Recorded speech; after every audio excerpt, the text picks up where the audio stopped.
शनि प्रदोष व्रत कथा। गर्गाचार्य जी ने कहा, हे महामंते, अपने शिव शंकर प्रसन्नता हेतु समस्त प्रदोष व्रतों का वर्णन किया। अब शनि प्रदोष विधि सुनने की इच्छा रखते हैं, सो कृपा करके सुनाइए। तब सूत जी बोले, हे ऋषि, निश्चिंत रूप से आपका शिव पार्वती के चरणों में अत्यंत प्रेम है। मैं आपको शनि त्रयोदशी व्रत की विधि बताता हूँ, सो ध्यान से सुने। पुरातन कथा है कि एक निर्धन ब्राह्मण की स्त्री दरिद्रता से दुखी शांडिल्य ऋषि के पास जाकर बोली, हे मामुने, मैं अत्यंत दुखी हूँ, दुख निवारण का उपाय बतलाइए।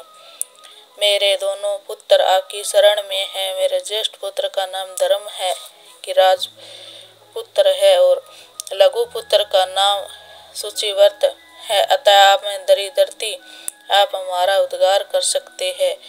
इतनी बात सुन ऋषि ने शिव प्रदोष व्रत करने के लिए कहा।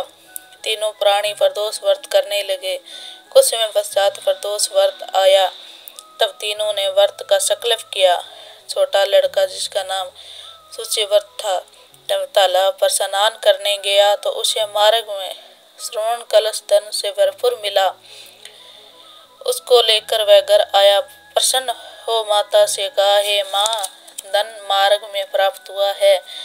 माता ने धन देखकर शिव महिमा का वर्णन किया।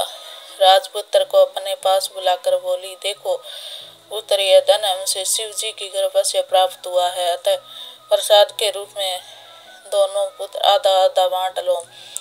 माता का वचन सुन राजपुत्र ने शिव पार्वती का ध्यान किया। बोली, पूज्य, यह धन आपके पुत्र का ही है, इसके अधिकार नहीं हूँ। मुझे शंकर भगवान और माता पार्वती जब देंगे तब लूंगा। इतना कहकर राजपुत्र शंकर जी की पूजा करने लग गया। एक दिन दोनों भाइयों का प्रदेश भ्रमण का विचार हुआ। वहां उन्होंने अनेक गर्दभ कन्याओं की क्रीड़ा करते हुए देखा। शुचिव्रत ने कहा, भैया, आप हमें इससे आगे नहीं जाना है। इसके शुचिव्रत स्थान पर बैठ गया, परंतु राजपुत्र अकेला स्त्रियों के बीच जा पहुंचा। वहां एक स्त्री अति सुंदर राजकुमार को देख मोहित हो गई। राजपुत्र के पास पहुंचकर कहने लगी, हे सखियों, इस वन के समीप जो दूसरा वन है, तुम वहां जाकर देख कर आओ कि यहीं बैठी हूँ। मेरे पैर में बहुत पीड़ा है। यह सुन सखियां दूसरे वन में चली गई।